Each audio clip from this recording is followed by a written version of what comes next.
Hello and welcome. This is ConnectUs. Today I'm going to show you how to update the firmware of an Ericsson Cradlepoint device in the NetCloud Manager. So as you see here, I have several devices, one of which I have online, which is an E400. If I click on it, I get some information.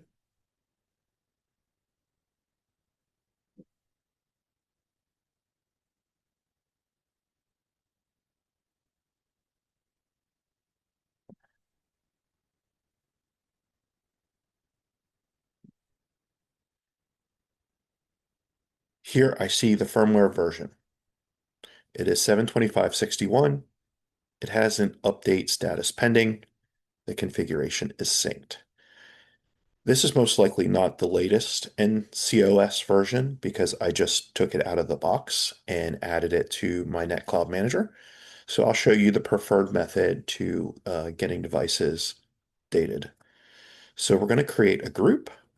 I'm just going to call it an E400 update group. The product again is E400. This has to be any product that you're updating. The latest version is 7.25.101, released 11/10 of 2025. So that's the version I want to use, and I want to use a standard type. Okay, so I have the update group created. So now I can go to devices, take my E400, and I want to move it to my E400 update group. So I'm going to move it, and as you see, a NetCloud OS update is pending.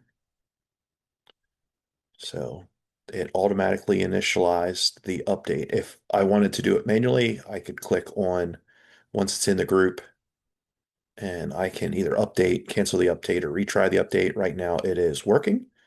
So we will wait and we will come back and see that it is updated.